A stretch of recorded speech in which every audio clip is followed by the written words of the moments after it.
Pandemik adalah satu perkara yang paling buruk boleh berlaku pada kita, tapi pada masa yang sama ia menderlahkan sisi yang terbaik setiap orang. Apabila kita membantu satu sama lain tanpa mengira agama, bangsa, ideologi politik, lokasi dan sebagainya. Itu antara yang ditunjulkan dalam docu-filem Malaysia versus COVID-19 yang akan ke udara sekejap saja lagi, sebentar saja lagi, jam 6 petang di Astro Awani dan beberapa saluran yang saya akan kongsikan sebentar lagi. Antara individu yang ditunjukkan yang mencuri perhatian dalam docu-filem ini adalah seorang guru di Lawas di pedalaman Sabah. Namanya Cikgu Nazmi Rosli. Beliau adalah seorang guru di SK Long Sukang. Ini sedikit bibit video berkenaan dengan apa yang Cikgu Nazmi usahakan dalam docu-filem tersebut. Pada fasa pertama PKP, online classroom bukanlah option bagi kami-kami yang cikgu-cikgu yang mengajar di kawasan pedalaman. And then, saya terfikir, kami actually can do this. We delivered the homework and the notes to all 13 villages and one lodging camp kepada semua 111 pelajar kami. Each kampung jauh, jalan yang teruk and musim hujan.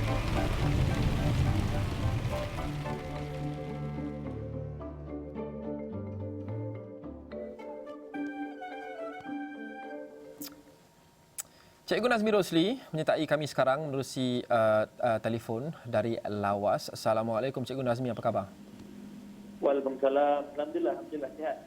Sihat, Alhamdulillah. Okay, Cikgu, mungkin ramai antara kita yang sedikit sebanyak tahu berkenaan dengan kesusahan yang setiap orang ataupun setiap kelompok masyarakat hadapi sewaktu COVID-19 mula menular awal tahun ini dan juga PKP perlu dilaksanakan. Tetapi mungkin tak ramai orang yang tahu sebetul-betulnya kesukaran yang dihadapi oleh murid-murid khasnya di kawasan pedalaman Borneo, di Sarawak, di Sabah dan juga di Semenanjung, di Kelantan, di Terengganu. Apabila PKP dilaksanakan dan ada yang mereka tak boleh belajar, tak boleh pergi ke sekolah, ada yang terputus punca pendapatan ibu bapa mereka. Tapi bagi murid-murid di kawasan Lawas ini cabarannya lebih unik kerana jaringan internet pun tiada ataupun sangat lemah. Malah kita mahu Skype hari ini pun cikgu kita tak dapat kerana jaringan internet itu agak lemah. Adakah cikgu merasakan bahawa keluhan ataupun keluh kesah murid-murid di Lawas ini sudah pun diketengahkan secukupnya menerusi docu-filem Malaysia versus COVID-19 ini? Pada pendapat saya, apabila kru yang ditugaskan untuk membuat dokumentari Malaysia menentang COVID-19 ini, mereka telah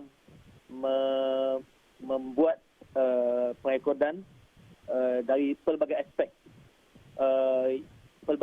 yang terjejas daripada pandemik ini. Dan dalam doku-filem ini nanti dia akan memaparkan bagaimana kawasan-kawasan pedalaman, kawasan-kawasan orang asli, kawasan-kawasan pulau terjejas akibat mereka ni adalah tempat yang paling terjejas teruk kesan daripada pandemik, bukan sekadar dari segi education, pendidikan, tapi dari pelbagai aspek kehidupan lagi. Sebelum ini cikgu kita saksikan laporan-laporan berita berkenaan dengan sebagai contoh kesusahan penduduk di Lawas untuk mendapat akses kepada penjagaan kesihatan. Mungkin bandar yang terdekat adalah Miri ataupun Kota Kinabalu yang beratus-ratus kilometer jauhnya dengan muka bumi yang sangat pelbagai untuk mereka pergi ke bandar-bandar itu. Ada juga kisah-kisah yang kita dengar penduduk di Lawas sukar untuk mendapatkan rawatan kerana hospital di Lawas itu banyak kemudahan yang ianya tiada. Apa antara yang kita saksikan visual behind the scenes, belakang tabir usaha cikgu untuk menyampaikan buku-buku dan pengajaran kepada pelajar di Lawas. Apa antara cerita-cerita menarik sepanjang khasnya 3 bulan pertama PKP cikgu terlibat dalam inisiatif ini untuk memastikan inisiatif pengajaran dan juga pembelajaran bagi pelajar-pelajar di Lawas lebih 100 orang tidak terjejas? Antara cerita-cerita menarik adalah pengalamanlah yang kami timba sepanjang melaksanakan inisiatif ini. Antaranya adalah untuk mencari rumah-rumah para pelajar kami. Jika nak dibandingkan dengan urban counterparts kami, yang mana rumah-rumah pelajar boleh dicari menggunakan GPS, location dan sebagainya. Tetapi untuk mencari 111 buah rumah para pelajar kami, kami sendiri terpaksa menyelusuri sungai, meredah hutan, sawah dan sebagainya, bukit bukau untuk memastikan semua 111 orang pelajar kami tidak ketinggalan dalam pembelajaran. Dan inilah antara cerita yang menarik, yang pengalaman yang kami peroleh ketika sepanjang kami melaksanakan inisiatif ini. Dan bagi saya, ini merupakan satu kenangan yang sangat indah dan merupakan pengalaman yang antara pengalaman yang sangat sukar dan susah yang kami hadapi. Walau bagaimanapun, kami sangat bersyukur kami mendapat pengalaman sebegini, sebab apabila melihat anak-anak murid kami berlari-lari menemui kami, dan nampak dari jauh dari sawah, diorang nampak seselah kat wajah diorang tak sabar-sabar nak sambut cikgu diorang tak sabar-sabar nak tahu apa yang bakal dipelajari pada minggu-minggu ini. Kami rasa puas dan kami rasa terbalas. Yang saya nampak berdasarkan visual yang cikgu sendiri kongsikan adalah penyerahan buku-buku dan modul-modul pembelajaran. Adakah cikgu sendiri dan pasukan melakukan pengajaran di rumah-rumah mereka ataupun hanya sekadar mampu menyerahkan buku-buku untuk mereka belajar sendiri, mungkin bersama ibu bapa mereka di rumah? Antara peraturan yang dikenakan oleh komuniti-komuniti kampung adalah kami tidak dibenarkan untuk bersama dengan mereka terlampau lama. Kami cuma dibenarkan untuk memasuki kampung buat seketika waktu untuk menyerahkan tugasan. Kemudian kami dipantau keluar daripada kampung tersebut. Sebab antara peraturan yang diketatkan oleh pihak klinik kesihatan dan komuniti kampung adalah tiada siapa yang dibenarkan untuk keluar dan masuk kampung kecuali mereka-mereka yang telah dilantik untuk membawa suplai makanan dan kami, cikgu-cikgu yang membuat penghantaran kerja rumah. Adakah cikgu dan pasukan berupaya untuk datang dan melawat semula rumah-rumah pelajar ini? Kerana cikgu sebut tugasan. Kerana tugasan kita beri seperti homework, kerja rumah dan sebagainya. Mungkin hari yang seterusnya atau minggu yang seterusnya mungkin datang untuk ambil kembali dan markahkan dan lihat perkembangan prestasi anak-anak ini dalam masa beberapa bulan dalam PKP berlangsung. Adakah cikgu mampu datang semula ataupun one off sahaja boleh bagi tugasan dan sukar untuk kembali ke rumah mereka? Actually, kami menyerahkan dan mengambil semula tugasan setiap minggu. Daripada PKP minggu kedua fasa pertama sehinggalah para pelajar dipanggil kembali semula ke sekolah. Kami buat ni setiap minggu. Dan kami alhamdulillah dapat konsisten pada minggu-minggu awal saja yang kami merasa susah sebab kami masih belum jumpa rumah-rumah pelajar, kami masih dalam proses mencari tracking para pelajar kami.